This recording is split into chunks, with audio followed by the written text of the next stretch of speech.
Masarap lang umawi sa Panginoon. Naalala ko po yung sinabi kanina ni kapatid na may kapatid siya na, ano tawag yung pastor? Uling na lang.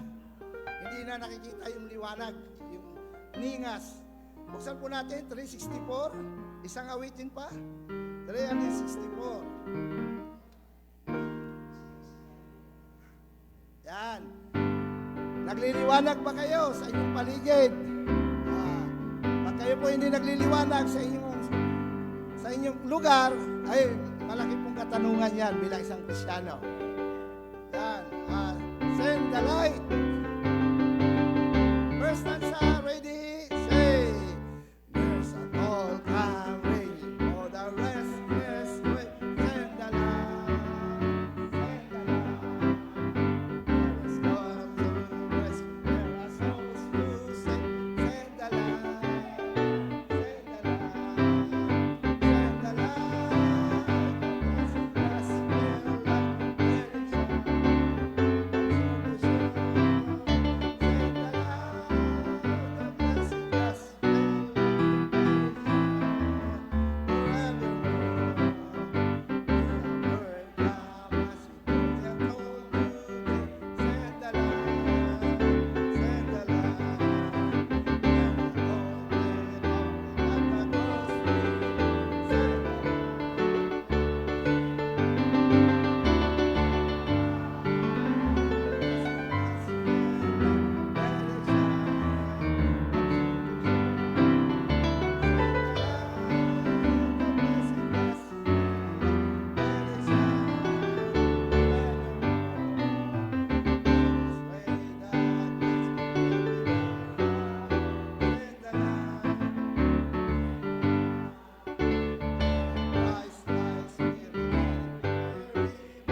salamat sa Panginoon at makakaupo na po. Nawisan nyo na, Pastor.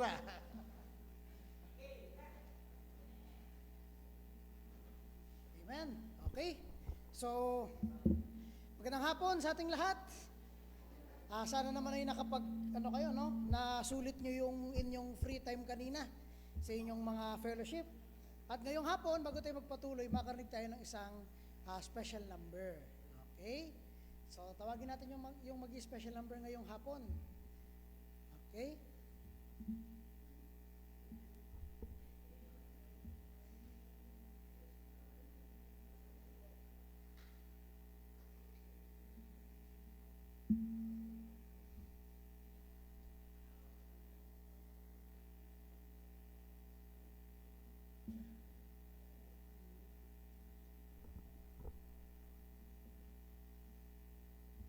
Kakantahin ko po ay Jesus, He is the Son of God.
Nabalas ba kayo doon? Talagang isang dapat natin matutukan every Sunday kung bakit tayo nandito sa bahay sambahan. Ang rason, simple lang, no? Dahil napakarami ng ginawa ng Diyos para sa atin. Ang dami nating dapat pasalamatan at papurihan sa Diyos. At hindi natin pwedeng tanggalin yung katotohanan na kung bakit tayo nandito paglinggo ay para mas lalo pa nating makilala pasalamatan ng Diyos. Imagine kung hindi natin makikita yung katotohanan na ang Diyos ang gumawa ng lahat, sa Kanya nang galing ang lahat. Isipin mo, nung hindi mo pa alam, pagkagising mo na umaga, wala kang pakialam, diretso ka agad eh. Pero pagkagising mo ngayon, kilala mo na ang Diyos, anong maisip mo? Salamat, nakamulat pa ako ng mata, nakakahinga pa ako, nagising pa ako, no? Yun ang katotohanan ng kagandahan ng mas makilala pa natin ang Diyos sa bagay na to. Kaya po, this afternoon, let's have one more song bago tayo mag-continue. At tawagin ko si Don para tugtugan tayo. Tayo ay mag-awitan, tayo ay magsitayo ng huling beses. Kantahin natin itong dyan sa hymn number 235.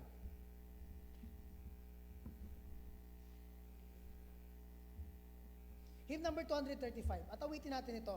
Let's all stand up, pagsitayo tayo. Awitin natin itong isa na ito ngayon sa mga paborito kong awitin eh. Ang title nito ay When I Survey the Wondrous Cross.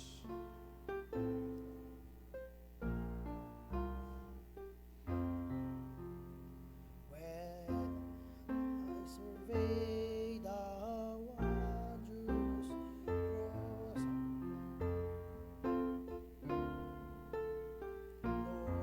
glory thine. Habang inaawit natin to, intindihin natin yung mensahe ng awitin. Ay, yun ang rason ko bakit tayo nagkakantahan eh. Hindi lang para ma-energize, hindi lang para magising. Ang goal kung bakit tayo kumakanta, para purihin ng Diyos. Inaamin natin yung kinakanta natin, pinapaniwalaan natin, kaya tayo nakapagpupuri. Kantahin natin, When I survey the wondrous. O the first stanza now, dahan-dahanin natin. Let's give it our all, sing.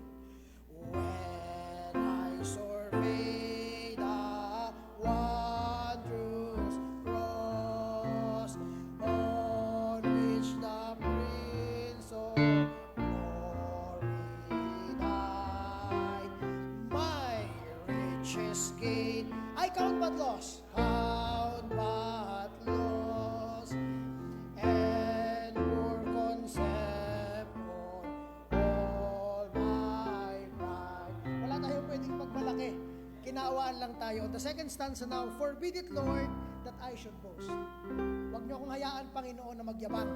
On the second now, sing, forbid it, Lord, that I should boast, save in the death of Christ my God.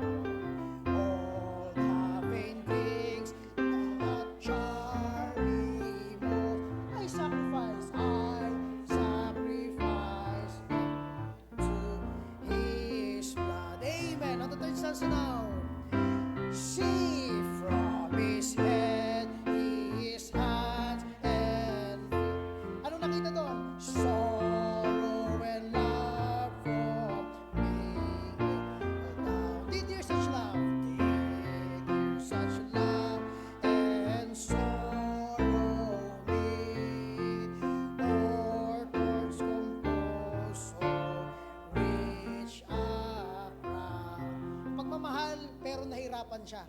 Yun yung binigay sa atin ng Diyos. Kaya ngayon may korona si Kristo. Siya ang nakaupo saan? Kanang trono ng Ama. On the fourth stanza, let's give it our all. Where the whole realm of nature's mind, that were a present far too small, love so amazing, so divine, ang sabi sa huli, demands my soul, na si Kristo ang aking buhay at lahat. On the fourth stanza, let's give it our all. Sing, where the whole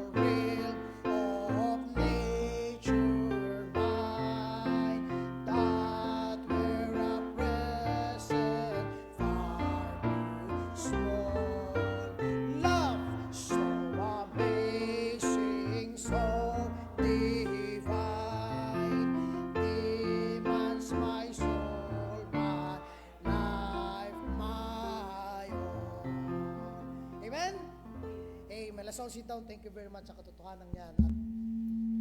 At tatandaan natin itong itong importanteng bagay na to, na ang grasya ng Diyos ay isa sa pinaka-importanteng katotohanan sa Biblia na kailangan natin matandaan, no? At doon tayo kumukuha ng meaning. Ito, kadalasan sa inyo narinig pagka-Kristiyano. Anong ibig sabihin nun? Hindi Muslim. Di ba?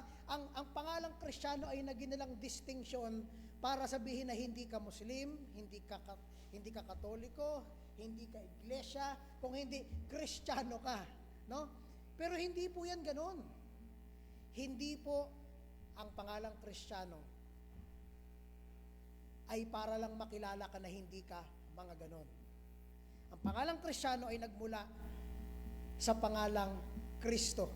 Tagasunod ni Kristo, mananampalataya kay Kristo. Okay po ba? Nakuha natin? Huwag nyo gawing label yon. Ay, Christian ako. Tapos, di ba, hindi naman nakikita sa iyong buhay. So ngayon pong hapon, dahil napagbigyan ako ng task ng ating pastor na maghawak ng Ephesians chapter 4. Yan. Kasunod lang. Opo. Yun ang pag-uusapan natin this afternoon. Pero bago yon, sino daw ang may testimony ngayong hapon bago natin makalimutan? Testimony, yan. Pasasalamat, pagpupuri sa Diyos, meron ba ngayong hapon? Okay, meron ba? Sige. Ay, paunahin natin may birthday. Ako nagpapasalamat na sa kabila ng 20 years mahigit ko sa lugar na ito, walang nagtuturo sa amin kung anong gagawin, kundi ang Panginoon. Lumaki yung mga bata na may takot sa Diyos, katulad ninyo, may mga takot kasi kaya ang mga anak ninyo, pinalalaki nyo sa salita ng Diyos. Yung handa namin, ang totoo mga kapatid, wala kaming pera. Alam niyo naman ang trabaho ng pastor, kung anong ibinibigay ng Panginoon. Now, alam niyo, may kakatayin na tayong 4 na paa. At kukunin mamaya nila Brother Raymond, sabi ko nga, pwede bang magdinuguan dyan? May nagsabi, bawal yan sa Bible. Hindi, joke lang yon. Pero ang mga kapatid, kasi nagkaroon problema yung una. Yung una po nagka-problema, pero ang Diyos po mapagmahal, para di tayo mapahiya bukas sa mga pastor, may kapalit. Yung mga kapatid, nag-usap-usap yung mga lalaki, may ipinalit doon sa nawala na nauna. So yun po ang aking blessing na ang Panginoon din nagpapabaya. Tapos nakita ko kanila, yung mga ladies naman, hindi na nagpahuli. Nakita ko may mga birbit-bit na box. Parang may lulutuin sila bukas, mga kapatid. Salamat sa Diyos. Mga kapatid, totoo, wala akong pera. Yan, babalik ta rin ko buko. Wala akong pera. Pero ang Diyos nagpadala. Okay? So yun po ang blessing ko. Bukas pa ang birthday ko, kaya nga yung bayaw ko na isa ng aking pamangkin. Akala nila gayon. Sabi niya, wala naman tayong kinakain. Bukas pa. So dito po ay natutuwa po ako na nung mag-resign ako sa trabaho, alam ng bayaw ko yun na maganda ang aking posisyon, pero umalis ako doon para sa Panginoon, pero hindi kami pinabayaan, mga kapatid. Hindi nagpabaya ang Diyos sa amin sa lugar nito. Ang katunayan, ang katibayan na ang Diyos din nagpapabaya sa amin, andyan kayo para sumuporta sa gawain. Amen po ba? Ay, salamat. So, kung halimbawa ako'y mabubuhay ng mahaba-haba, kasama ko kayo maglilingkod sa Panginoon. Opo, salamat po sa inyong suporta. At bukas, ang paglilingkuran natin ay mga alagad ng Diyos. Bawat tulong natin doon, bawat natsisihan sila sa gagawin natin bukas sa kanila, ang Diyos natutuwa sa atin. Hindi sa kanila na ating pinapakain. Okay po ba yun? Kaya pagsilbihan natin bukas sa mga pastor, tayo ang makikita ng Diyos, masisihan ang Diyos sa gagawin natin para sa kanyang mga tagapagtrabaho. Salamat po sa bawat isa, salamat po sa naggasto, sa nagpagal, at sa magpapagal pa para bukas, kasi bukas pa yon. Salamat po at padala kayo ng Diyos para katuwang ng inyong lingkod. Pagpalain po tayong lahat. Okay, next. Sige. Yung mga gusto pang magana po magana lang kayo ng inyong kamay. Magandang hapon po. Una sa lahat, siguro hindi ko ma-express kung paano ako magte-thank you sa Panginoon kasi sa totoo lang kagabi parang naiiyak ako sa overwhelm ng Panginoon sa akin, sa buhay ko. Matagal na po akong Kristiyano. Mula maliit, lumaki po ako sa Sunday school. tinihila po ako nung binata pa ang ating pastor. Malit pa po ako noon, talagang pinipilit niya akong makakilala sa Panginoon. Hanggang sa lumaki ako, nakakilala ako sa Panginoon. Pero nitong, siguro, kung di ako nagkakamali, magsa-10 taon. 10 taon na akong hindi nakakapag-attend sa isang simbahan, lalo sa Christian or Baptist Church. At inihiling ko pong tumayo yung mga laymen na kasama ko kagabi. Pwede po ba? Alam niyo po, babaunin ko yung chapter na ibinahagi nyo kagabi. Ang 2 Timothy, hindi ko makakalimutan ang chapter 15. Sobrang nagpapasalamat ako kay Lord. Alam niyo po ba na-experience nyo na po ba yung may biglang nagbigay sa inyo na, uy, thank you. Yung halimbawa, may nagbigay sa inyo ng surprise na regalo na, uy, thank you, salamat, hindi mo na-expect. Parang ganun yung naramdaman ko kagabi na ginamit ni Lord itong mga layman na to at si pastor kagabi na nag-usap lang kami doon na parang ibinuhay nila yung pagiging Christian ko, actually, nung ako'y naglilingkod din sa simbahan, gamit na gamit din ako nung time na yon, naging youth. Hindi ko yung pinagyayabang, pero gusto ko lang i-share sa inyo na nagamit din ako nung mga panahon ngayon. Pero ngayon, ang tingin ko sa sarili ko, tignan nyo po yung ilaw sa kisame nyo. Makikita nyo po, napapansin nyo sa ilaw ng kisame ng church na ito. Merong nag-iisang bumbilya na hindi gumagana. Hinahambing ko ang sarili ko dyan. Sa isang bumbilya na yan. Isang bumbilya na yan kasama sa linya ng kuryente yan na gumagana. Pero wala akong pakinabang. Hindi ako napapansin dahil wala na akong liwanag. Napag-uusapan namin kanina yung mga biru-biruan kasi lahat kaming magkakapatid is Christian na. Pero tulad nga ng sabi ko, yung dalawa kong kapatid na lalaki is parang talagang totally wala na talaga. Uling na lang. Wala nang init, wala nang liwanag. Kaya napaka-bless na napabisita ako dito sa Kamalig Baptist Church. Pinapanood ko lang to habang nasa trabaho ko, naghihintay ako sa kotse, nanonood ako ng live tuwing Sunday. So talagang answered prayer na sabi ko sana maka-attend ako insan. Kasi iba ang aura, iba yung ambience dito. Talagang buhay na buhay ang paggamit ni Lord sa mga lingkod na nandirito. Maging ang mga choir, lahat ng kinakanta nila, puro may laman. Puro lahat talagang, alam nyo, napakaswerte ng congregation na to kasi yung buo ng ginagamit ni Lord dito talagang, alam mo, nakakaiyak. At saka yung papa ko, matagal na rin hindi nakaka-attend dyan sa church. Alam nyo ba, puring-puri siya sa pinsan ko. Puri ng Panginoon, napakagaling gumamit ng Panginoon sa kanya. Talagang binubuhay ni Lord at lahat pinapamuka at pinapaalala niya sa akin na, anak, kailangan kitang gamitin.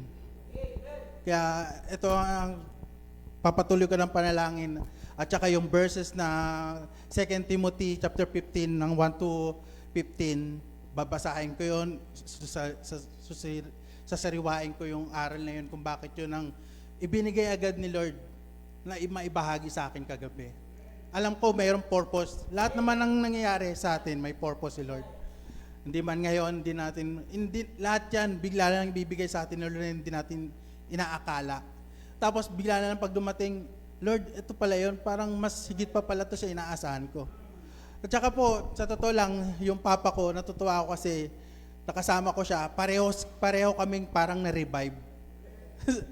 mula pa kagabi. Hanggang bukas pa, gawain pa, makakasalamuha pa namin mga pastor sa iba-ibang location. So malamang makakarinig pa kami ng iba doon or something na mas alam ko, mas ibubuga pa sa amin ni Lord yun, ano pa dapat ang gusto naming binuin yung from Taguig, ang layo pa ng nano namin para lang kami bigyan ni Lord ng, di ba? Hindi namin na-expect na ganito na overwhelm. Tsaka yung mga topic na parang lahat parang ni-refresh agad eh. So thank you talaga sa Panginoon. Kaya hindi ko masasabi na parang kulang yung express na thank you eh. Parang kailangan talaga bigyan mo agad ng kapalit. Ipakita mo kay Lord. Gusto ko ipakita talaga kay Lord na gusto kong i-express yung paano ko gusto magpasalamat sa Kanya ng sobra-sobra. Yun lang po. Maraming pong salamat. Yun ang panalangin natin. Ipanalangin natin siya na magpasailalim kayo sa isang lokal na simbahan, no? Ang pinakalaga doon, kuya, magpasailalim ka sa isang lokal na simbahan doon sa inyo. Yung malapit doon sa inyo, magpagamit kayo. May buhay ka pa eh. Habang may buhay ka pa, no? May pagkakataon pa magamit ng Panginoon. Oo. So, yung mga blessing natin, no? At meron pa bang mga makapagbibigay ng pasasalamat, pagpupuri sa Panginoon? Meron pa ba? Sige po. Sis, halika mo dito.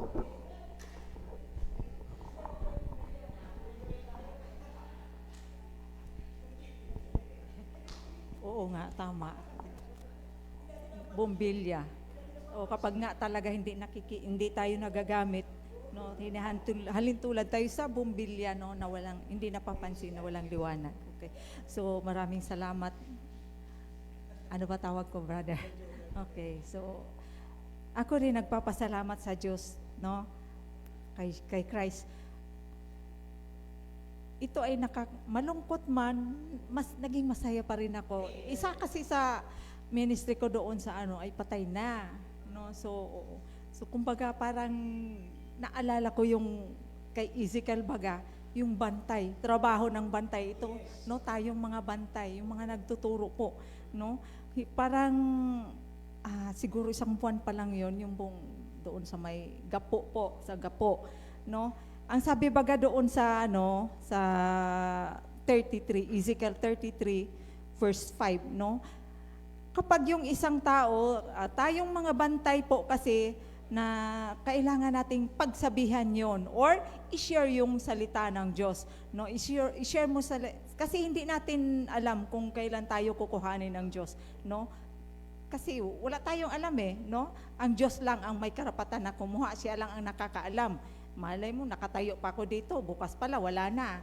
No? So, kumbaga, nalulungkot ako na natutuwa kasi nalaman niya yung salita ng Diyos bago siya kinuha ng Diyos. Ang sabi niya, last Saturday, so kailangan pala talaga laging handa. So, sinusuko ko na kasi may sakit siya, paulit-pablik-balik siya sa hospital.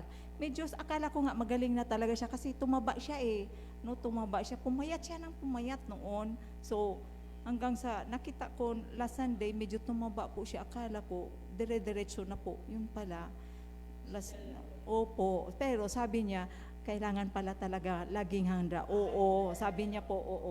Sabi niya, so, tinatanggap ko si Kristo. Kumbaga parang, sabi niya, kasi hindi natin alam yung buhay natin. Siya na yung nagsabi noon. So, kumbaga, nalulungkot ako na nagiging masaya man din. Kasi, kumbaga, natupad ko yung trabaho ko, no, pero hindi pa talaga sapat kasi marami pa po, no, marami pa akong lalakarin, kaya lang basta bahala na lang po siya. Pinapasalamat ko lang ang lahat na nagbiro pa nga si Maris, kilala niyo si Maris, 'di ba, si Juvie, no, sabi niya, "Mama ngaya, ang ministry mo puro mga madali na mamatay." Opo, alam niyo, sa totoo lang, nasa 5 na siguro, no, namatay. Kumbaga, hindi tumatagal na mamatay. Siguro, opo. So, kapag hindi sila nakinig, hindi po, Pastor, hindi ko naman kaya yung, nag-ministry lang kami kasi hanggang doon lang naman ang no, yun lang man po ang kakayahan ko, Pastor, na kumbaga binigay sa akin ng Diyos, no. So, tayo pong mga bantay, no, so kailangan talaga masigasig po tayo. Talagang inuunti-unti na po tayo ng Diyos. So, kumbaga, binigyan natin ng babala yung mga tao kapag hindi pa rin siya nakinig, no, yun ang sinasabi ng Ezekiel 33, no, kasalanan na nila yun, no, kung mapunta sila sa destinasyon nila. Na wala kang pananagutan doon, no? Kasi binigyan mo sila ng babala po, no? So kasalanan na nila, namamatay sila, no? Dahil hindi sila nakinig sa babala, no? Meron pang karugto nyo, nakalimutan ko lang. Okay, yun lang. Basta binabalik ko sa Kanya yung pasasalamat, pagpupuri sapagkat siya lamang ang ating Diyos na makapangyarihan. So sa lahat ng mga bantay po, no? Thank you. Okay, amen. Ayan. Pero pong blessing, sige. pagpapala, pagpupuri sa Panginoon, bahagi nyo para para maging kayong blessing ngayong hapon, no? Meron pa ba? O, meron ka pala. Father Willie, meron ka po?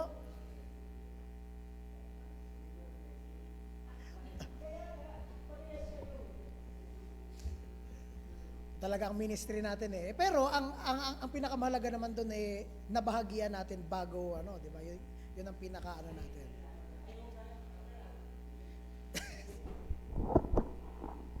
O yung kapatid ni Brother Sam, naalala nyo?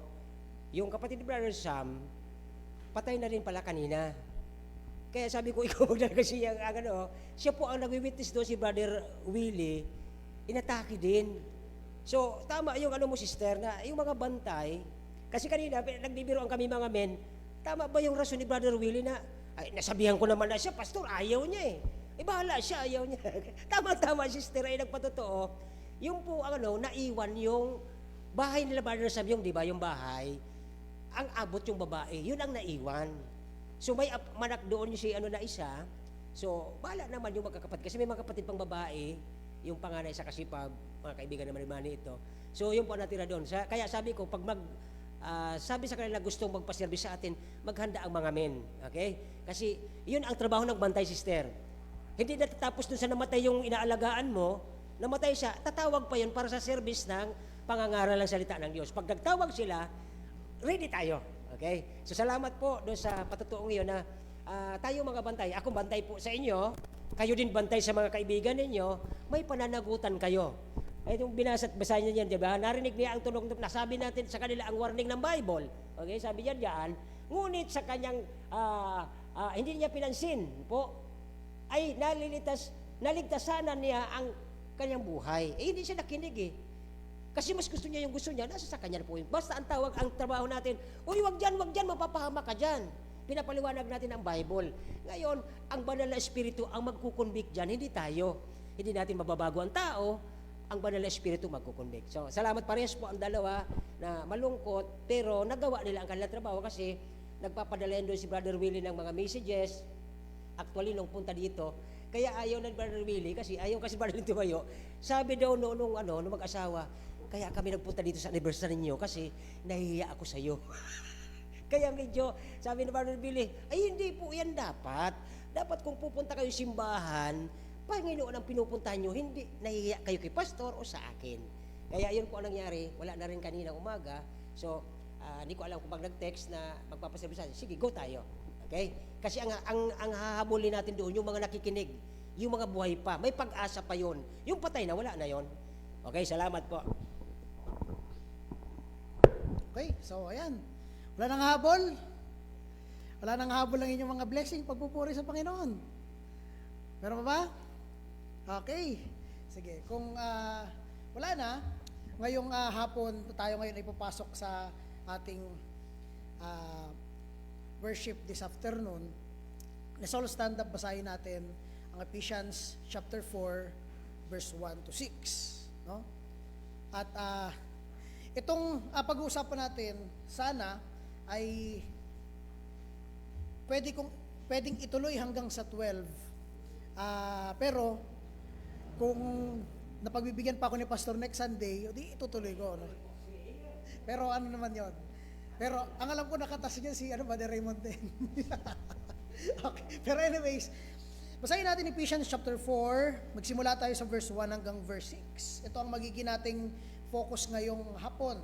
Okay? At nandiyan yon, open dyan ang nakasinend ko sa ating AV Tech sa audiovisual na PPT na nakasend, no? Na lang. Babasahin natin Ephesians chapter 4 verse 1. Kasabay-sabay tayo hanggang verse 6. Ready? Read.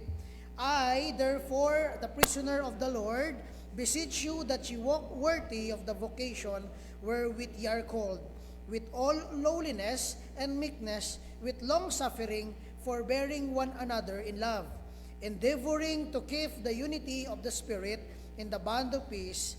There is one body and one Spirit, and even as ye are called in one hope of your calling, one Lord, one faith, one baptism, one God and Father of all, who is above all and through all and in you all. Tayo po'y manalangin. Panginoon, sa pagpasok po namin sa paghukay ng inyong salita sa Ephesians chapter 4 ayon sa pagkaka-reveal nyo kay Pablo ng structure ng isang simbahang masigla, isang simbahang nagkakaisa, Panginoon. Huwag po namin, Panginoon, misunderstand na ang basihan ng lahat ng ito ay hindi dahil ang simbahan ay isang institusyon, organisasyon, kundi lahat ng ito, Panginoon, ay nanggaling sa grasya na binigay nyo sa inyong anak. Sa pagsisimula namin, Panginoon, humingi kami ng tulong, bigyan niyo po kami ng katalinuhan, spiritual na katalinuhan, hindi, Lord, ang aming kaalaman, dahil hanggang sapat lang naman, Panginoon, ang kaya naming maabot.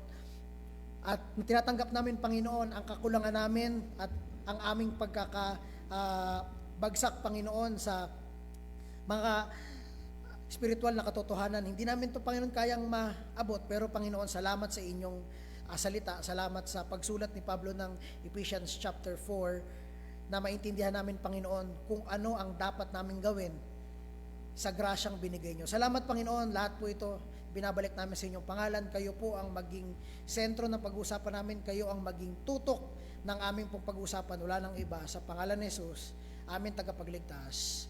Amen. Let's all sit down. At ngayon pong hapon, ang ating pag-uusapan ay isa sa pinaka-importanting bahagi ng Ephesians. Okay? Bigyan ko kayo ng konting background sa Ephesians. Ano bang Ephesians? Pwede bang pakilabas dyan ng ating PPT? No? Ano bang Ephesians? Ang Ephesians ay isang prison epistle. Okay? Gano'n ba? Okay. Simulan natin sa background ng Ephesians. Ang Ephesians ay isang prison epistle. Ibig sabihin nito, sinulat ito ni Pablo nung siya ay nakakulong. Okay? Sinulat niya ito nung siya ay nakakulong, but actually house arrest. Siya ay naka-house arrest at doon sa kanyang pagkakakulong, nakasulat siya ng 4 na letter. Kasama ang Ephesians doon, Philemon, Colossians, at Philippians. Okay? Yan na 4 na yan ay naisulat niya during his imprisonment nung siya po ay umapila para doon sa kanyang pagkakakulong. Bakit? Si Pablo po ay isang Hudyo na pinalaki saan? Siya ay nakatira sa Tarsus. Siya ay isang Roman citizen, no? Siya ay Hudyo na Roman citizen. Ngayon, dahil sa status ng isang ng isang na tinatawag natin na Roman citizen siya, nung siya ay dinakip nung mga doon, umapila siya. Ang sabi niya, doon dapat ako litisin kay Caesar, no? Kasi Romano siya. So ngayon, mabibigyan siya ngayon ng maayos na paglilitis, di ba? So ibig sabihin, na-bypass niya yung paglilitis ng mga Hudyo, nailipat siya doon sa kung saan siya mabibigyan ng maayos na privilege ito ng mga pinanganak bilang Roman, no? Isang Roman citizen. So, ito ay kanyang legal right at dumirekta siya sa emperor. Ang sabi niya, para ako ay malitis ng maayos. Kaya na-house arrest siya, no? Hindi siya kinulong doon sa kulungan ng pangkulungan talaga. House arrest yung nangyari sa kanya. Kaya, by God's grace, ito rin yung isang paraan ng Diyos para maisulat niya yung 4 na letter na ipinalibot niya sa mga simbahan at specifically doon sa mga taong sisinulatan niya, no? Kay Philemon, isang individual na kung mababasa niyo yung kanyang sulat doon kay Philemon ay napakaraming matututunan kayo na correction sa isang Kristiyano. So ngayon, hindi po naging hadlang yung kanyang pagkakakulong. Nakulong si Pablo, pero imbis na manahimik siya, naging pulpito niya yung pagkakakulong niya. Doon siya nag-preach. At ito yung origin, yung history ng Ephesians. Kung bakit merong Ephesians dahil dito sa pagkakakulong ni Pablo. Pero tatandaan niyo to, nakakulong siya, Nakakulong siya. Pero sa Ephesians chapter 1, sa kanyang letter, kahit nakakulong siya, ito yung sabi niya. Lahat ng blessing na natanggap ng isang Kristiyano, all spiritual blessings na natanggap natin ay dahil kay Kristo. Ibig sabihin, walang Kristiyano makapagsasabing may blessing siya na natanggap o siya ay isang sumusunod sa Diyos, sumusunod ng maayos sa kanyang buhay, nagbabago ng buhay, kung hindi po kasama si Kristo. Pagka walang si Kristo sa pagbabago ng isang Kristiyano, ang tawag doon ay isang moral change lamang. No? Nagbago ka lang dahil na-reason mo sa sarili mo na mali ito. However, ang ina-argue ng Bible ay ganito. Ang dapat maging dahilan ng pagbabago ng isang Kristiyano ay dahil, sabi ng Diyos, na mali ito. Ito ang isang ipinapakita ng Ephesians chapter 1. Lahat ng blessing na meron tayo ay nanggaling sa Diyos. Ephesians number 1 shows ang origin ng ating salvation. Kanino daw galing ang kaligtasan natin? Ang kaligtasan daw natin ay nanggaling sa Diyos sa pamamagitan ni Kristo. Sa Diyos sa pamamagitan ni Kristo. Ephesians chapter 2 naman, ang sinasabi dito na ang kaligtasan natin ay sa Diyos sa pamamagitan ni Kristo, hindi sa ating gawa, kung hindi sa ginawa ni Kristo sa krus. At ang tawag doon sa ginawa ni Kristo sa krus, hindi niya naman dapat yun gawin, pero ginawa niya yon, ang tawag doon ay grasya. Yun ay pabor na hindi dapat natin matanggap, hindi ka dapat bibigyan ng awa. Bakit? Rebelde ka, tapos bibigyan ka ng awa. Kung tayo ang Diyos, ay bala ka sa buhay mo. Lalaban-laban ka sa akin, bala ka makulong ka. Pero ang Diyos, kahit na ganun yung ginawa natin, binigyan tayo ng awa ng Diyos. Ang tawag doon ay isang pabor na hindi dapat sa iyo ibigay. Ang tawag doon ay grace. Biyaya. Biyaya lamang. No? Biyaya lamang ang ating kaligtasan at galing yon kay Kristo. Ang pinakamahalaga maintindihan natin, ang isang Kristiyanong niligtas ng Diyos sa pamamagitan ng pagkamatay ni Kristo sa krus, hindi na natin mahanap ang ating sarili sa kung ano ang meron tayo. Kaya ang sabi doon, wala tayong maipagyayabang. Ephesians chapter 2, not of works that anyone should boast. Kung hindi, saan natin matatagpuan ang ating sarili? Kay Kristo. Bakit natin kailangan ganito ang introduction natin? Kasi mga kaibigan at mga kapatid, ang Ephesians chapter 4 ay isang panawagan, isang apila, isang pagkukumbinsi ni Apostol Pablo na tayo ay lumakad na naaayon sa pagkatawag ng Diyos sa atin.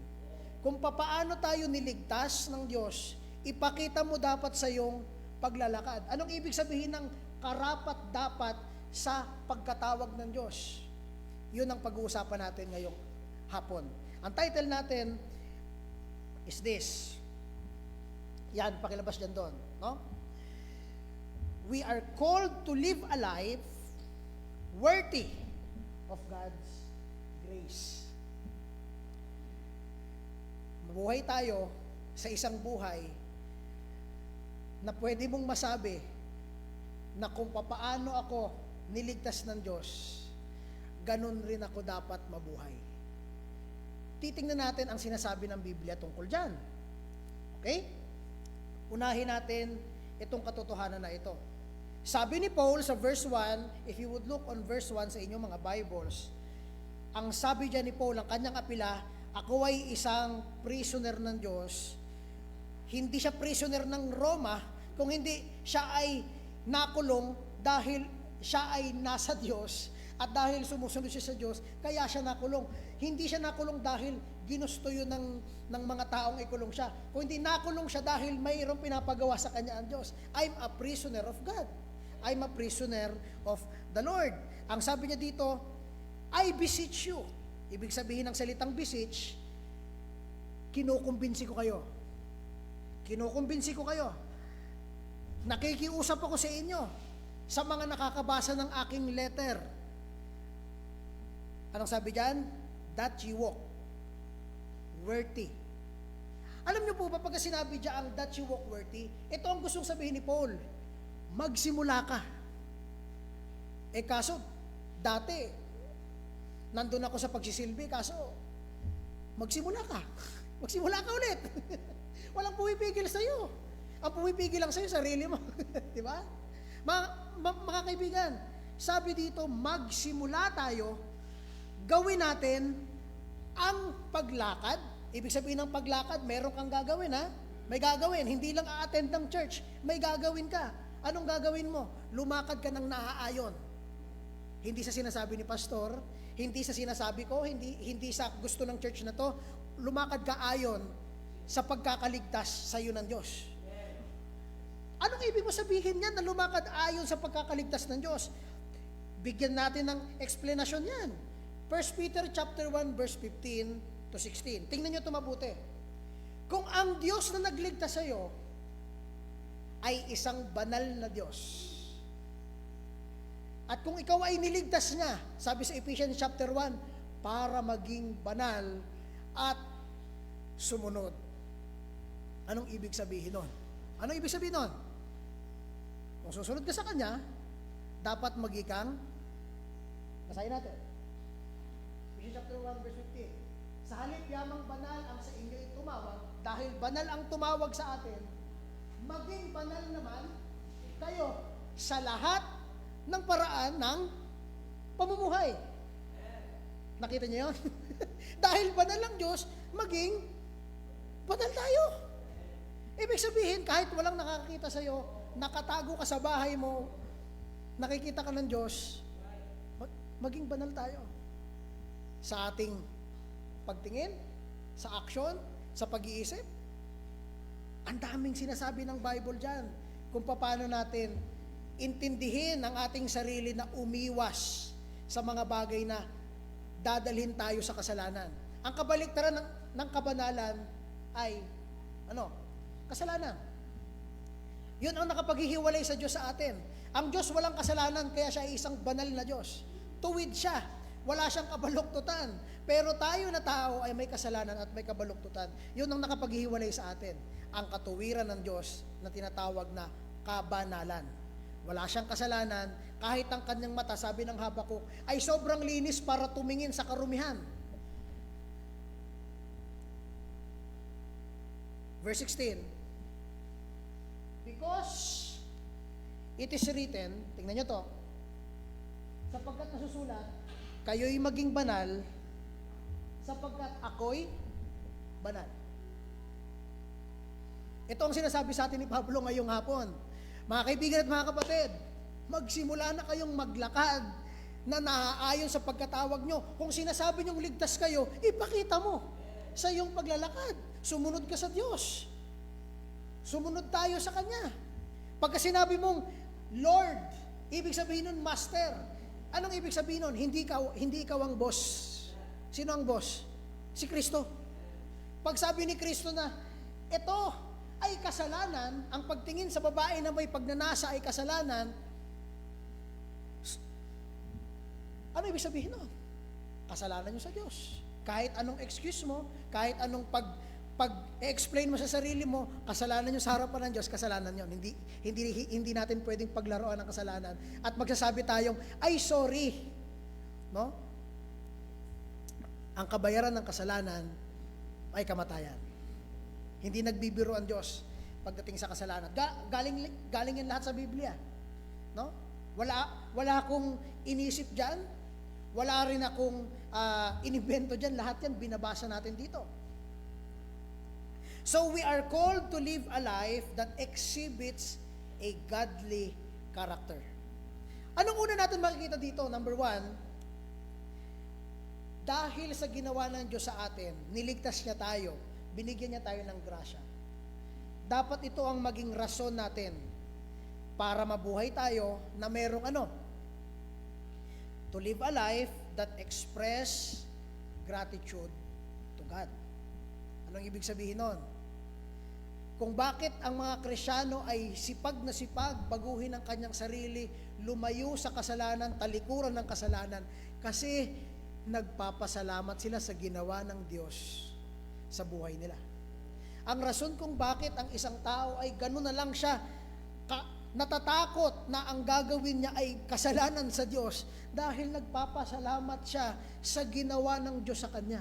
Hindi niya deserve, pero binigay pa rin ng Diyos sa kanya. Imagine niyo yun? Pwede naman tayong hindi iligtas ng Diyos, pero niligtas niya tayo. Pasalamatan niyo siya doon. Kinaawaan lang tayo. Kung hindi dahil sa awa ng Diyos, hindi tayo maliligtas. Wala tayong pwedeng masabi na nagawa natin na masasabi natin, kaya ako niligtas kasi nakapagtapos ako. Kasi gwapo. Wow, sana all. Di ba? Sana all gwapo. Or, hindi mo pwede sabihin, may pera kasi ako sa bangko, kaya ako niligtas ng Diyos. Hindi. Wala tayong meron na pwede nating sabihin, niligtas tayo ng Diyos. Alam nyo ang dahilan kung bakit tayo niligtas ng Diyos? Dahil sa awa niya. Dahil sa kanyang pagmamahal. Ganon kasimple ang pinapakita ng grasya ng Diyos. Dahil sa ating salvation, dahil sa kaligtasan natin, sa anong ginawa ng Diyos sa atin, we can live a life of a Christian. Sabi ko sa inyo kanina, hindi label ang Christian, ang Kristyanismo. Ang isang Kristiyano ay ganitong explanation. Ang isang Kristiyano ay isang makasalanan na binigyan ng awa ng Diyos kung saan pinadala niya ang kanyang anak para mamatay sa krus ng Kalbaryo para bayaran ng ating mga kasalanan. No? Yun ang ibig sabihin ng isang Kristiyano. No? Gusto ko po na makita niyo itong mga bagay na to at gusto ko rin na maintindihan ninyo na hindi ko kayo dadalhin sa mga bagay na one word statement lang. Gusto kong i-reason sa inyo ngayong hapon ang mga puntong ito. Gusto kong baguhin ang inyong isip pagdating sa mga bagay na ito. Na ang isang Kristiyano ay hindi lang basta label, kung hindi ang isang Kristiyano ay isang kagustuhan na mabuhay bilang pasasalamat sa ginawa ng Diyos para sa Kanya. Ito ang gusto ko sa inyo i-argue ngayong hapon. No? Baguhin yung isipin nyo sa isang Kristiyano. Dahil member ako ng Baptist, Kristiyano ako, mali. No? Dahil ako'y umaattend sa Baptist Church, ako ay nakakilala sa Diyos, hindi ako Muslim, hindi ako ganito, Kristiyano ako, mali. Kristiyano ka dahil naawa ang Diyos sa'yo. Pinadala si Kristo para bayaran yung kasalanan mo. Imbis na ikaw yung patayin, si Kristo yung pinatay. Kaya ka naging Kristiyano. Kasi ngayon, sumusunod ka kay Kristo, nananampalataya ka kay Kristo, at ang buhay mo tinitiwala mo sa ginawa ni Kristo sa krus. Dahil hindi ka makakapunta sa langit maliban sa ginawa ni Kristo. Kung hindi siya namatay, walang makakapunta ng langit kasi walang perpektong tao. Ang langit ay para sa mga perpektong tao lamang. Pero hindi tayo perpekto. Paano tayo mapupunta ng langit? Dahil merong isang perpektong taong binigay yung buhay niya para sa atin. Kaya pag tumingin sa atin, ang Diyos Ama, ang nakikita niya ay isang tao na kung saan ibinuhos yung dugo sa atin ni Kristo para linisin ang ating kasalanan. Tumingin siya kay Kristo, nandun yung karumihan natin. Tumingin siya sa atin, nandun yung kalinisan ni Kristo. Nakita niyo yun? Ganun ang ginawa sa atin ng Panginoon. Kaya, tatandaan niyo to, ang isang Kristiyano, ini-encourage tayo ni Paul to walk worthy. Pakita mo dyan doon, walk a life that shows how you thank God for His grace. Pangalawa, walk a life that shows you understand how great is God's love for you. At yung sunod dyan, maglakad tayo ng isang buhay na nagmamahal kesa nag-e-expect tayo na mamahalin tayo, kaya natin sila mamahalin. Tandaan niyo yun. Ang isang Kristiyano, hindi siya tumutulong, hindi siya gumagawa ng mabuti. Kasi in-expect natin, may ibabalik yun sa atin. Nakuha po ba natin? Amen. Amen. Parang ayaw nyo. Naniniwala ba kayo doon? Hirap eh. Hirap magpakawala ng walang balik eh. Di ba? Pero itong buhay ng isang Kristiyano. I-explain ko sa inyo yan ha. Hindi lang yan basta statement. I-reason ko sa inyo ngayong hapon, papatunayan ko sa inyo ang sinasabi dito ay magmahal ka. Gawin mo yung ginawa ni Kristo sa atin, tulad ng pagmamahal niya sa atin, ganun ang gawin natin sa ibang tao. Tingnan nyo to. Verse 2. Ano ang sabi niya dyan? Sabi sa verse 2, kung babasahin natin ang verse 2, ang sabi sa Tagalog, ganito, na may lubos na, maglakad tayo ng naaayon sa ating pagkakatawag, na may lubos na ano? Na may lubos na kapakumbabaan. Pangalawa, kaamuan. Pangatlo, na may pagtatyaga. Pang-apat, na maparaya sa isa't isa sa pag-ibig. Uy, yan na. Ito na yung laman na hinihintay nyo. At sigurado akong magagalit kayo dito. Pero, again, tandaan natin, ang hamon ngayong hapon ay baguhin nyo ang inyong isip pagdating sa pagiging Kristyano. No? Gusto ko baguhin natin yung pag sinabi natin Kristyano, hindi ako iglesia, hindi ako Muslim. Hindi. Pagka Kristyano ka, ikaw ay kinaawaan ng Diyos. Kaya dahil kinaawaan ka ng Diyos, anong gagawin mo ngayon? Bilang isang Kristyano, ano nang gagawin mo? Dahil sa biyaya ng Diyos, ano na ngayon ang gagawin mo? Ito na yung gagawin mo, mamuhay ka ng nararapat sa pagkakaligtas sa'yo. Sabi dito, sa una, letter A, sa ating pinag-usapan, it gives us a reason to live with humility. Yung grasya ng Diyos ang nagbibigay sa atin ng rason para mamuhay ng may kapakumbabaan. Ano ibig sabihin nun? Kung ikaw ay Kristyano at naintindihan mo ang ginawa ng Diyos para sa iyo, walang lugar ang kayabangan sa iyo. Nakita niyo yun? Walang lugar ang pagyayabang sa iyo. Akalain mo, kinaawaan ka lang ng Diyos, tapos kung magyabang ka, uy, Kristyano ako, ano ka ba? Mas maayos ako kaysa sa iyo. Mga kapatid, no? Pag-isipan nyo mabuti ang ganyang ugali. Sabi ni Paul, ganito kayo dapat maglakad. Maglakad kayo na may kapakumbabaan. Ano ibig sabihin nito? Forsaking, iwanan natin ang ating selfishness.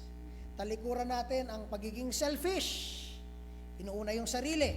Pangalawa, talikuran natin yung self-righteousness. Gusto mong ipagtanggol yung sarili mo, wag mo na ipagtanggol. Bakit? Ibig sabihin kasi ng humility is lowliness. Ito ang isang core or character sa unity, lowliness, nagpapakababa. No?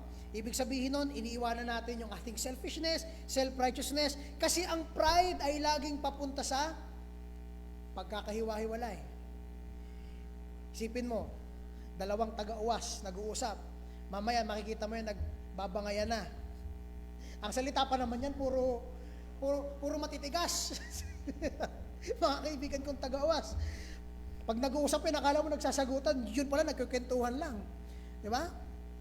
Pero, pag merong kayabangan, makikita mo yan, maghihiwalay na yan. Kasi walang kayang tumanggap ng gustong sabihin ng kabila. Walang kapakumbabaan, no? Puro paghihiwalay ang katutunguhan ng pride, ng kayabangan. Ang pupuntahan ng kayabangan ay puro walang pagkakaisa. Ito ang pinapakita sa atin. Humbleness, ang kabaliktaran ng pride, ay laging papunta sa pagkakaisa. Siyempre, kabaliktaran lang. Kung ang pride ay papunta sa paghihiwalay, ang kapakumbabaan ay papunta saan? Pagkakaisa. Ito ang sabi ni John MacArthur, pwede mo dyan pakilabas doon. Humility is this. Humility is Jesus first, others second, last is self. Nakita niyo yan? Jesus first, others second, panghuli ang sarili natin. No? Hindi natin inuuna yung ating sarili pagdating sa humility. Sinong inuuna natin? Si Kristo. Si Kristo ang inuuna natin. We accept na si Kristo ay Diyos. Hindi mo kayang tanggapin na si Kristo ay Diyos kung ikaw ay hindi humble. Hindi mo kayang tanggapin na makasalanan ka kung hindi ka humble. No? Ang sabi nga rin ni John MacArthur, ganito pagka alam mong humble ka, yun ang panahon na hindi ka na humble. Pag-isipan niyo mabuti. Pag alam mong humble ka, doon na yung punto na hindi ka na humble. Di ba? Si Moses, ang sabi ni Moses, ako ang mapapagkumbaba. O, ano yung sabihin nun? Hindi na siya mapagkumbaba. Nung pinagyayabang niyo yung kanyang kapakumbabaan. Di ba? Kasi hindi ito pinagmamalaki. Ito ay ginagawa. No? Ginagawa ito. Kaya kung isa kang Kristiyano at sumusunod ka sa Diyos, ito yung una. Kung gusto mong maglakad ayon sa kaligtasan na binigay sa iyo, maging kang mapagkumbaba. Kuha natin? Tutulis ng tingin nyo. Nakukuha po ba natin? Okay? Mga kaibigan at mga kapatid, ito ang sinasabi dito.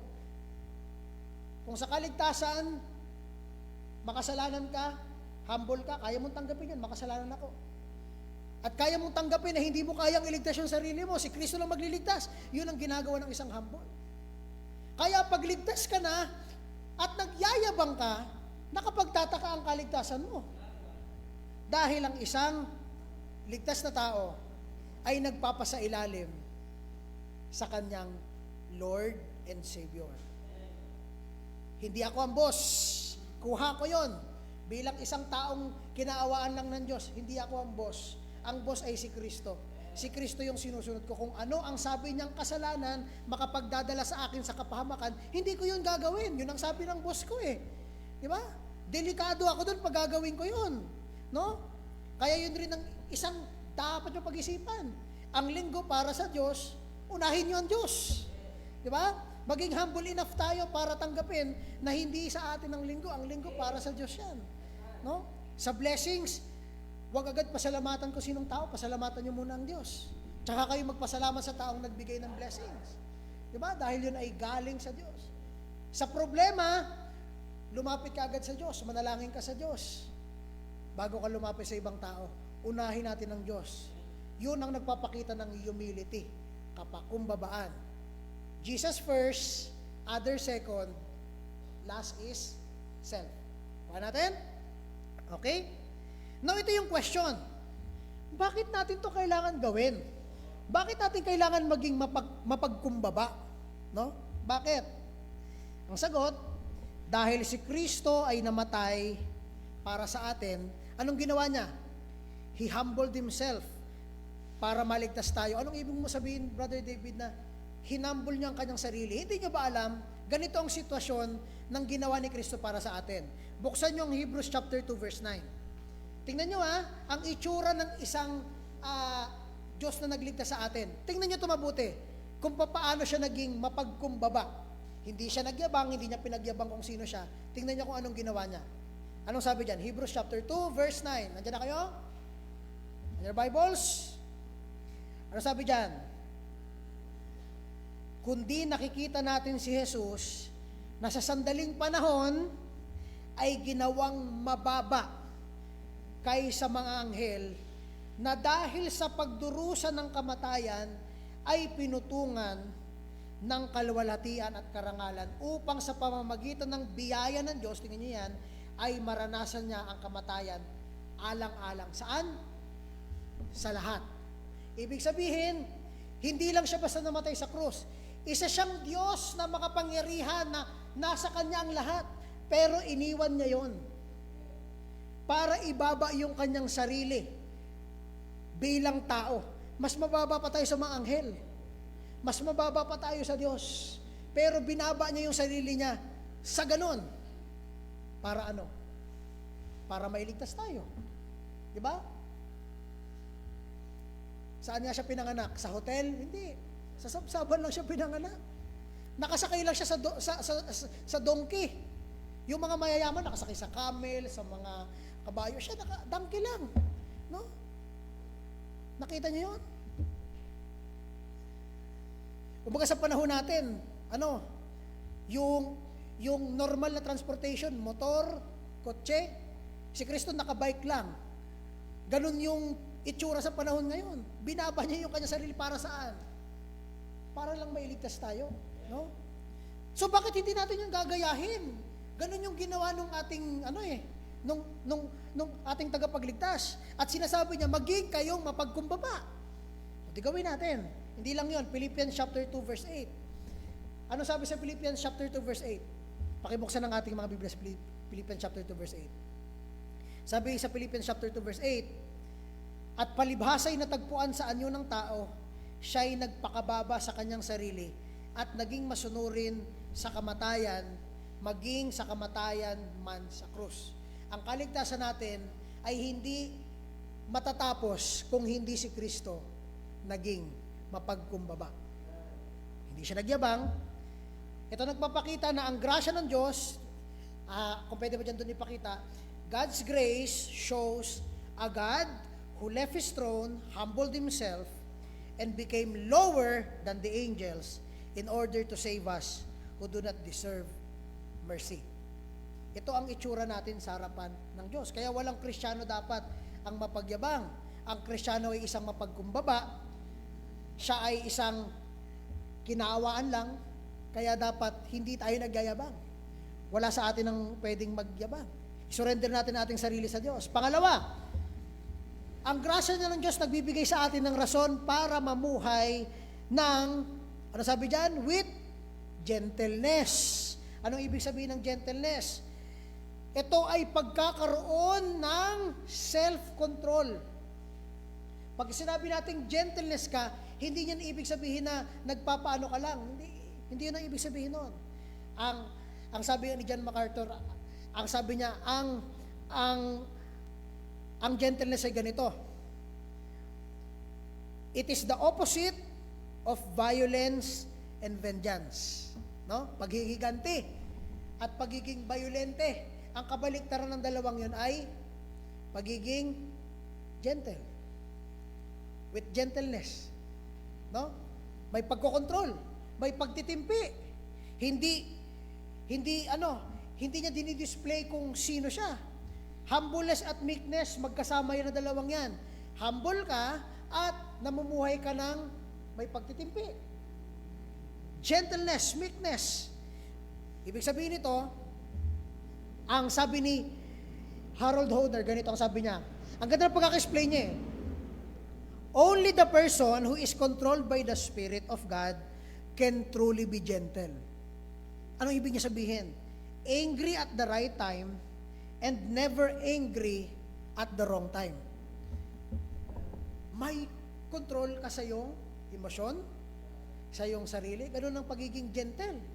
Ibig sabihin, pag na-overtaken ka sa kalsada,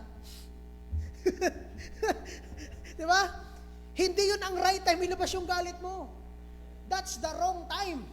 Ang pagiging gentle, alam mo na ang Diyos ay hindi natutuwa pag nagalit ka sa ganong klaseng sitwasyon. Nakuha natin? May tamang panahon doon. Ang gentleness ay dinescribe rin na ganito. Meron kang kakayahan gumante, pero hindi mo ginagawa. No? May self-control ka. Kaya mo siyang gantihan. Mas mayaman ako sa iyo. Diba? Papakita ko yon sa mga susunod na araw. Gagantihan mo, no? Hindi ganoon. Ang isang taong may meekness, kahit na kaya mo siyang gantihan, kaya mo siyang ipahiya, hindi mo gagawin. Bakit? Dahil ganun rin ang ginawa sa iyo ng Diyos. Kinaawaan ka ng Diyos. Kaya gawin mo rin sa iba. Kuha mo ba natin? With humility and with gentleness. Okay, nakakasunod pa ba? Okay? Baka mamaya paglabas ko dyan, ay speakin nyo ako ha. Baka ganunin nyo ako dyan. Butasan nyo ako dyan sa labas. Naniniwala kayo dito? Naniniwala kayo? Simulan na natin. Simulan na natin. Paglabas nyo sa pintuan dyan mamaya, simulan nyo na mabuhay tulad sa sa ginawa sa atin ng Diyos. No? Pangatlo, ang grasya ng Diyos nagbibigay rin sa atin ng rason para magkaroon ng pasensya at forbearance. Ano ito? Long suffering. Pag sinabing long, hindi short suffering. Long. Sinabing long, ibig sabihin, mahaba ang iyong pasensya. No? Slow to anger. Ano ba? Showing tolerance. Dito pinapakita, dito ka magbibigay ng grasya o allowance sa mga shortcomings ng ibang tao. Ini-endure mo yung mga pagkukulang ng ibang tao. Oo, nakakainis siya. Pero magkaroon ka ng patience sa kanya. No? Di ba? Oo, araw-araw ka naiinis sa kanyang suot, paulit-ulit talaga. Grabe, pati ba naman yon? Di ba? Pati ba naman damit? Di ba? Bago na tayo. Bagay mapagkumbaba tayo sa ibang tao, no? Magbigay kayo ng allowance sa iba, no? Hindi yung sabihin mo, alam mo ba, dapat pag Kristiyano ka, dapat nagsusuot ka na ng ganito, maayos na ang buhok mo, bigyan mo siya ng allowance. Hindi siya tulad mo na matagal ng Kristiyano. Nilagyan mo siya agad ng standard. Ito ang gagawin mo, Kristiyano ka, A, B, C, D. Hindi ganun. Lahat tayo nagmumula sa grasya ng Diyos. Doon tayo nagsisimula. Ang starting point ng race natin ay yung pagbigay sa atin ng Diyos ng awa. Doon ka magsisimula ng iyong takbuhin. Pero kung ikaw ay matanda na sa pagkakristyano, huwag mo agad asahan ang isang batang kristyano na ganito ka na dapat. No? Ang gawin mo, tulungan mo. Patience, long suffering. Hindi. Sabi sa Bible, huwag ka na magsisigarilyo, makakasira sa katawan mo. Nakita mo na naman ulit, hindi ka kristyano. Mali yun. Magkaroon ka ng allowance. Long suffering. Bigyan mo siya ng pag-asa na magbago. Nakuha po ba natin? Habaan natin ang ating pasensya. Lahat tayo nang galing dyan. Tama po ba? Di ba? Sana hindi tayo ganun. Ang tawag sa ganun ay legalistic, no? Meron kang standard na gusto mong sundin na hindi naman yun agad yung pinapaano ng Biblia. Mga kaibigan at mga kapatid, magkaroon kayo ng mahabang pasensya sa ibang tao. Okay? Especially sa mga kapatiran natin na bago. Dahil imagine kung ang Diyos natin ay tulad natin na sobrang iksi ang pasensya. Nagkasala ka mamayang gabi. Nabalitaan na lang namin sa TV, wala ka na. Nakita niyo yun? Kaya pasalamat tayo, hindi ganun kaiksi ang pasensya ng Diyos. Kaya gayahin natin. Ang hirap, Brad. Hirap, di ba? Pero yun ang paglalakad na naaayon sa pagkatawag ng Diyos o sa grasya na binigay ng Diyos. Kung anong pinakita sa iyo ng Diyos, ipakita mo sa ibang tao. Tama po ba? Hindi! Gagantihan ko siya bukas. mga kaibigan at mga kapatid, palayain niyo ang sarili niyo sa galit, no? At sa mga itinatanim niyo na mga galit. Tandaan natin, lahat tayo ginagawa natin ang best natin at yung mga taong kinakagalitan niyo, ginagawa rin nila ang best nila. Habaan ninyo ang inyong pasensya. Tama po ba? Okay, amen. Itong mga practices na to ay mapoproduce lamang sa ganito. Kung may tama kang pagtingin sa iyong sarili. Ano yung masabihin yan? Pag nakita mo ang sarili mo na kinaawaan ng Diyos, wala kang karapatan para hindi maging maawain rin sa tao. Hindi magkaroon ng mahabang pisi para sa ibang tao. Para maging makontrolin sa iyong sarili, sa iyong galit. No? Nabusinahan ka lang, parang napatay na yung anak mo eh. Huwag ganoon. No? Ano ulit? Humility. Ano yung sunod? Gentleness. Ano yung pangatlo? Patience. Yan. Long suffering. At forbearance. Nakuha po ba natin? Maglakad tayo ng ganito. Okay po ba yun sa inyo? Challenge yun sa inyo. Hindi yan information. Si Pablo nagsasabi, inaapila niya sa bawat isa sa atin, simulan nyo na. Simulan na natin. Huwag nyo nang patagalin. Kung Kristiyano ka, simulan mo na to. Panghuli, at magtatapos tayo dito. Pangalawa, hindi lang tayo basta dahil sa grasya ng Diyos, mabubuhay tayo ng may pasasalamat sa Diyos at ipapakita natin sa ating mga aksyon. Pangalawa, ang grasya ng Diyos ang nagbibigay sa atin ng rason para magkaisa. To be in unity with fellow believers in Christ. Sabi sa verse 3, kung babasahin natin yung Ephesians chapter 4 verse 3, on your Bibles please. Sabi ng verse 3, endeavoring to keep the unity of the Spirit in the bond of peace. Intindi nyo ito mabuti. Anong gustong sabihin dyan ng verse 3? Ina-advisean tayo ni Paul na gawin ang bawat effort kaya nating gawin para panatilihin ang ano? Ang pagkakaisa sa Espiritu na merong kapayapaan. Ini-instruct tayo nito, ibig sabihin, kailangan natin aksyonan. Ibig sabihin nito mga kaibigan at mga kapatid, sabi ni Paul, bawat oportunidad na pwede nyong gawing pagkakaisa at gawing mapayapa ang isang bagay, gawin nyo. No? Example, nag-aayos tayo ng church. Ang gusto ni sister ganito, green. Ang gusto naman ni brother, pula. Nako! No? Sa lahat ng paraan, bawat opportunity, subukin natin, aksyonan nyo na magkaroon ng kapayapaan. Unity. Diba? Hindi nag-away na kayo dahil lang sa kulay ng simbahan, tapos nagka-offendan kayo dahil lang sa kulay ng dingding ng simbahan. No?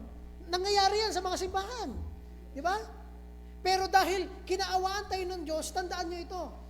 May iisang spirito tayo, na kay Kristo tayo lahat, at yung spirito na to ay spirito ng pagkakaisa. Binigay ito ng Diyos, hindi ito gagawin natin, binigyan tayo ng pagkakaisa. Kaya makibigyan at mga kapatid, kahit pumunta ka sa ginubatan, sa ibang simbahan, matutuwa ka, nakausapin yung mga tao doon, pag-usapan si Kristo, dahil may pagkakaisa tayo saan? Sa Espiritu.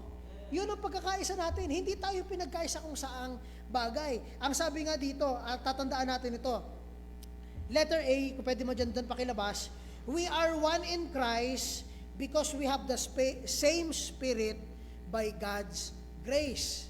May isa tayong Espiritu. Ano yun? Yung Holy Spirit. Yung Espiritu na yun ang nagsasabing binago ka na ng Diyos at tinutulungan ka pang baguhin. Kaya kahit na makausap mong isang batang Kristiyano, naiintindihan mo siya, na siya ay nagbabago, hindi pa siya ganun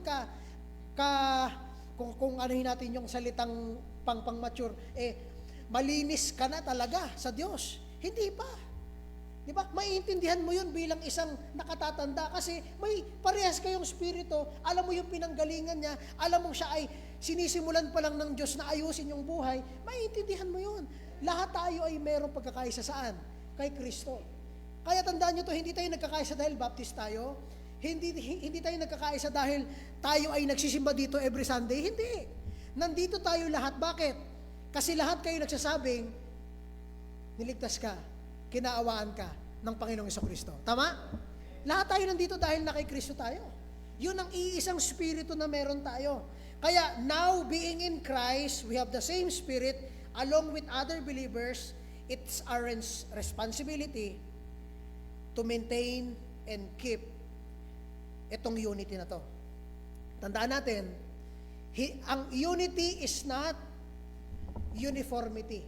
Ano ang uniformity? Ibig sabihin, tulad nung ibang baptist, kung ganito ang suot ng pastor, ganyan rin dapat ang suot mo. Kung anong tabas ng buhok ng pastor, ganyan rin dapat ang tabas ng buhok mo. Ano, maging uniform, magkakamukha na lang tayo? Hindi! Lahat tayo ay binago ng Diyos, iba't ibang muka, iba't ibang lugar, iba't ibang sitwasyon. Kaya kung mapapansin nyo, iba-ibang estado natin dito, pero pag nandito tayo, iisa tayo.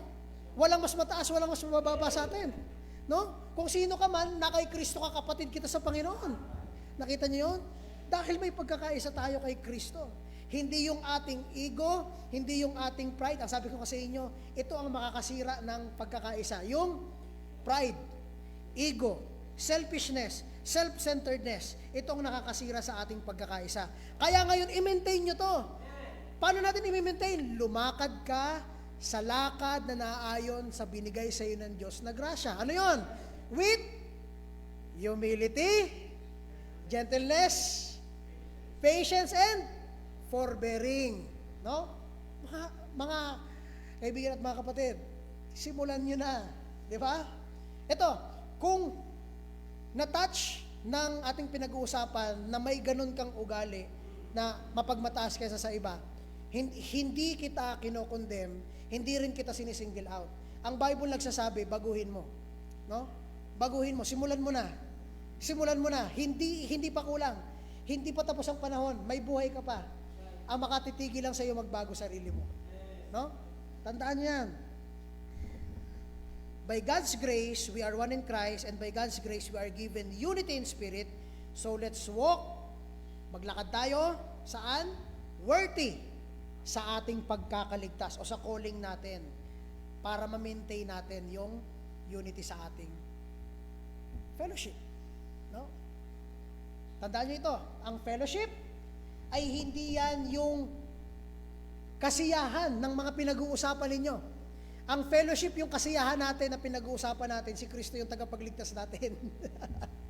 Hindi yan kung ano-anong bagay. Ang fellowship na hindi si Kristo ang sentro ay hindi yan fellowship. Ang tawag yan ay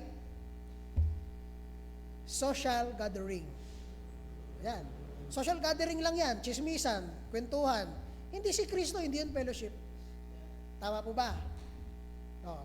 So pag hindi si Kristo ang pinag-uusapan nyo, chichismisan lang kayo. Chichismisan lang kayo. No? Sabi dito sa Romans chapter 15 verse 5 to 6, buksan natin. Romans 15 verse 5 to 6, ang sabi dito, ngayon, ipagkaloob nawa ng Diyos ng pagtitiis at kaaliwan na kayo ay magkaisa ng pag-iisip sa isa't isa ayon kanino? Kay Kristo Jesus.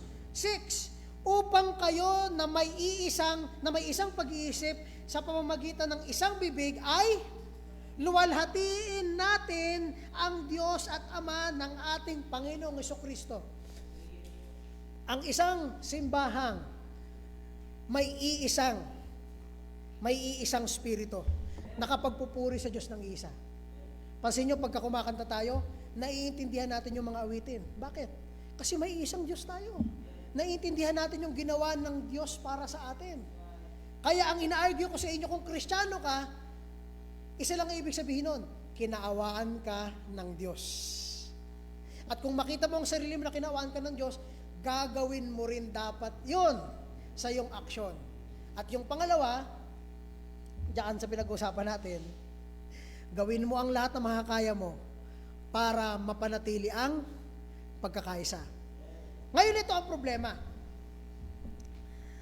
Tandaan natin to, ang sabi ko sa inyo kanina, kung pwede man dyan doon mailabas, ang basis natin ay ang grasya ng Diyos. Hindi natin basis, kasi ang church namin ganito, ang structure namin ganito. Meron kaming iisang pastor na siya ang nagsasabi, ito gagawin namin, ang tapas ng buhok nyo ganito, itong susuotin nyo, pantalon nyo ganito, sapatos nyo ganito, kulay ng mata nyo dapat ganito. Ang tawag doon ay isang hierarchical na form na ang tawag ay popery. Merong isang papa at yung papa na yon ang nag-uutos sa lahat ng gagawin ng mga simbahan. Hindi tayo ganon. Dahil ang ating iisang sinusundan ay si Kristo. Hindi tao, hindi simbahan, kung hindi si Kristo. Nakuha po ba natin? Si Kristo at si Kristo lamang. Ang basihan natin ay yung ginawa ni Kristo. Ngayon, kung pwede mo ito doon ipakita, unity is a state of oneness and harmony. All believers in Christ are united in Christ. We are in a relationship that unites us with Him and with every other believer. Meron ngang isang nagkwento, isang missionary pastor, ang sabi niya pumunta siya doon sa isang lugar ng jungle. Nagtago siya doon sa isang place. At ngayon, hindi sila nagkakaintindihan ng tao na doon. Pero may dumating na isang tao na nakita yung Bible niya. Ang unang tanong sa kanya, do you know Christ? Ang sabi niya, yes. Doon, sa simulang initial na conversation nila, alam nyo ba, ang ginawa nung lokal na yon, siya na yung nag-serve na maging translator niya. Sa lahat ng pupuntahan ng missionary na yon, siya na yung tagal. Bakit? Bakit niya gagawin yon? Kasi kapatid niya. Hindi niya kailangan makilala kung saan siya nanggaling, kung saan siya nagmula, ano ang kanyang background. Hindi. Isa lang yung kailangan niya malaman. Kilala mo si Kristo? Oo. Ano ibig sabihin nun? O di pinakita sa atin na ang pagkakaisa ng Kristiyano ay hindi dahil sa kung anong bagay, kundi kanino lang? Kay Kristo. No? Kaya kaisan ka pumunta sa mundong ito, kahit nasa ibang bansa, ibang lugar, si Kristo ang magkakaisa sa mga mananampalataya. No? Imagine, bawat isang member dito sa church ay hindi galing lang dito sa Kamalig. May ibang lugar. May ibang lugar yan. No? Mga kaibigan at mga kapatid, kung gaano ang Diyos ipinakita sa atin na dapat tayong magkaisa, ganun rin dapat ang ilagay nyo sa puso nyo. Bilang isang Kristiyano, gawin nyo ang lahat na makakaya nyo para ma-maintain ang unity sa simbahan. Ito ang problema. At mag-close tayo dito.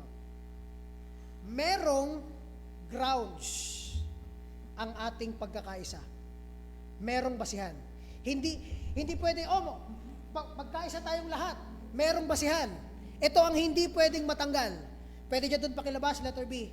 There is a specific grounds for unity. Dinictate ito ni Paul, inisa-isa ito ni Paul, at dapat maging mahalaga ito sa bawat isa sa inyo. Maging mahalaga ito sa puso ng bawat isa sa inyo. Hindi nyo dapat tatanggalin ito. Hindi nyo dapat ito ipagbibigay lang basta. Number 1, sabi diyan sa verse na binasa natin, may iisa lang daw na body. Nakita nyo yan? Isang katawan. Ano ibig sabihin niyan? One body. Ano yung sunod? One spirit. Ano yung sunod? Yan. Tulad ng pagkakabigay sa atin ng Diyos ng kaligtasan, no? Number 5, one Lord, one faith, one baptism, at ang pinakahuli, one God. Tandaan nyo itong mga one na to. Anong ibig sabihin ng one? Wala nang iba. Ito lang. Isa lang. Wala nang iba pa. Hindi multiple, isa lang. Single. Individual. Wala nang iba. Ano yung una? Isang one body. Hindi po dalawa, hindi isa, hindi tatlo, isa lang. Pagka sinabi nating body, ito ay isang buo na nagko-consist ng ng mga miyembro. May kamay, may paa, may mata, may ilong, yun ang nagko-compose ng isang katawan. Ibig sabihin, isa siya na marami. Tama? Yun ang isang katawan. Ngayon, tingnan nyo sa Ephesians chapter 1 verse 22 to 23. Ang simbahan ay hindi lang basta sinabing katawan, kundi ang katawan na ito ay sinabing kay Kristo. Ephesians chapter 1 verse 22 to 23. Sabi sa verse 22, at kanyang inilagay ang lahat ng mga bagay sa ilalim ng kanyang mga paa. At ginawa siyang ulo ng lahat. Sino to? Si Kristo. Ginawa siyang ulo ng lahat ng mga bagay. Saan? Saan? Sa iglesia, sa simbahan. Siya ang ginawang ulo ng simbahan. Ano yung sabi sa next na verse? Na siyang katawan nino. Katawan niya, sino yung niya? Sino yung niya? Katawan niya, sino to? Katawan ni Kristo. Katawan ni Kristo, siya ang ulo, si Kristo ang ulo, ang katawan ay tayo. Di lang yon, ang kapuspusan niya na pumupuspos ng lahat sa lahat. Ano ang kailangan natin dito makuha? Hindi lang po ito ang lokal na simbahan. Ang lokal na simbahan, sa ngayon, ito ay hiwa-hiwalay. Pero pagdating ng panahon, titipunin niya ni Kristo. Iisang katawan, iisang church. Ito yung binayaran niya sa krus. Ang binayaran niya sa krus ay ang iisang simbahan na nasa iba't ibang lugar ngayon. Kasama tayo doon, lokal na simbahan ng Kamalig, kasama tayo doon sa katawan na yon. Iipunin niyo ni Kristo na iisang katawan, yun yung sinasabi natin na binili niya at binayaran niya. Yung simbahan na binili niya at binayaran niya. Ano yung sunod? One Spirit. Iisang Spirito. Ano yung sunod? Isang Diyos. One Lord. Tandaan niyo to. Ano yung isang Diyos? Wala na tayong iba pang Diyos maliban sa Panginoong Kristo. Siya ang sinusunod natin. Dahil sa Kanya, siya ang daan papunta sa Ama. Wala nang iba pa. Wala nang iba pa na paraan para maligtas. Wala nang iba pang paraan para tayo ay maging isang Kristiyano maliban kay Kristo. Kaya may iisa tayong Lord. Anong sunod? One faith. Ano ibig sabihin ng one faith? May iisa lang na pananampalataya. May iisa lang na paraan ng kaligtasan. Ano yon? Sa pamagitan ng pananampalataya saan? Manampalataya ka saan? Sa simbahan? Hindi ka maliligtas sa simbahan. Saan ka daw dapat maniwala? Kay Kristo. Anong specific na ginawa ni Kristo? Na siya ay Diyos, siya ay tagapagligtas, at namatay siya sa krus para sa atin. May iisa lang tayo pananampalataya, wala nang iba. Kung may ibang taong nagsasabi na pwede kang maligtas, manampalataya ka, at gumawa ka ng ganito, gawin mo to, maliligtas ka, pupunta ka ng langit, ibang pananampalataya yan. Sabi ng Biblia, kung may nagtuturo ng ibang gospel, sumpain nawa sila. Ganun kalala. Pag merong ibang tinuturo na pananampalataya, maliban sa pananampalataya na pinakita ni Kristo. Nakukuha po ba natin? And lastly, one baptism, may iisa lang tayong baptism. By the Spirit, tayo ay ipinanganak muli ng Espiritu. And one God and Father of all. At dito tayo magtatapos. Itong lahat ng one na to ay napaka-importante. Huwag nyo itong aalisin. Pag hindi parehas ang inyong Diyos, huwag tayo makikipag-isa sa kanila. No? At pag ang Diyos nila, yung kanilang Lord, ay hindi Diyos. Kilala nyo to. Yung nagsasabing, hindi daw Diyos, si Kristo, hindi tayo makipag-isa sa kanila. Dahil si Kristo ay pinakilala sa Biblia na Diyos. Never tayo makikipag-isa sa mga taong ito na hindi naniniwala na si Kristo ay Diyos. At ang pinakauli sa lahat, kung meron silang ibang klaseng pananampalataya, gawin mo to, maliligtas ka, gawin mo to, mababalik ka sa Diyos. Hindi tayo makipag-isa sa kanila. Dahil ang tanging paraan para tayo ay makabalik sa Diyos sa pamamagitan ng pananampalataya kanino? Kay Kristo at sa ginawa niya sa krus. Huwag niyong tatanggalin yon. One faith, one Lord, one baptism, at ang pinakauli sa lahat ay ito. Meron tayong isang Diyos. Sabi sa verse 6, one God and Father of all. Tingnan niyo ito mabuti. Pwede dyan doon pakilabas? One God who is above all, ibig sabihin yan, over all. Siya ang may hawak ng lahat. Siya ang may control ng lahat. Kahit yung problema ngayon doon ng isang nakapatiran natin na Baptist na merong orphanage, no? Kontrolado pa rin yun ng Diyos. Hindi yun labas sa kontrol ng Diyos, no? Ang Diyos ay Diyos sa lahat. Kailangan niyo itong tanggapin, kaya nga siya Diyos eh. Pag sinabing Diyos, mas mataas siya kaysa sa lahat, hawak niya ang lahat, at tanggapin mo na wala kang kontrol sa Diyos, kundi ang Diyos ang may kontrol sa lahat. Mas mataas siya kaysa sa atin. Overall, and through all, nagtatrabaho sa lahat. At pinakahuli, in you all. Nabubuhay siya sa lahat. Itong pinapakita sa atin, sa pagtatapos natin, unity is a very important character ng isang healthy na simbahan. Kung ang isang simbahan ay gusto nyong maging healthy, kailangan nating lumakad bawat isa individually ayon sa ating pagkakaligtas. At pangalawa, kailangan natin maglakad sa pagkakaisa. Nakakuha po ba natin ito? Itong Ephesians 4 ay hindi ito preaching o sermon. Ito ay exposing kung anong gustong sabihin sa atin ni Paul. Pinapakita sa atin ni Paul na pwedeng magka-disagreements ang mga tao sa simbahan, ang lahat ng mga tao na nananampalataya kay Kristo pwedeng magkaroon ng disagreement, pero pwede silang magkaisa sa pamamagitan ni Kristo. Si Kristo pa rin ang ating basihan. Ang basihan natin ang grasya ng Diyos. Kung bakit kaya nyong maglakad ng maayos, nagsisikap kayong baguhin yung sarili nyo para maging mapagkumbaba, matiisin, mahaba ang pasensya, dahil saan? Dahil sa baptism? Hindi, dahil kay Kristo. Dahil sa ginawa ng Panginoon sa atin. Para sa ending natin, ito ang conclusion natin. Pakilabas yan doon. ang pinaka-conclusion natin is this. We need to live a life that is worthy of God's grace, as there is no other way to live. Pili ka. Sunod ka kay Kristo, o huwag ka sumunod kay Kristo. Dalawa lang. Magpasailalim ka sa sinasabi ni Kristong babaguhin mo, o mamuhay ka sa sarili mong kagustuhan at alam mo ang ending niyan. Dalawang choices.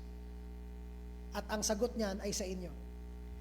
Kayo ang pipili niyan, kayo ang pipili ng tatahakin nyo kung susunod kayo o hindi. Para ending natin ito, lahat ng ginagawa natin na ginawa sa atin ay ito. Dahil sa grasya ng Diyos at wala nang iba. Kung hindi dahil sa grasya ng Diyos, wala tayo dito. Kung hindi dahil sa grasya ng Diyos, hindi tayo makapagbabago, hindi tayo makapaglalakad. Kaya ang encouragement sa atin ni Paul, ano? Live a life worthy of God's grace. Sana, pag iwaiwalay natin ngayong hapon,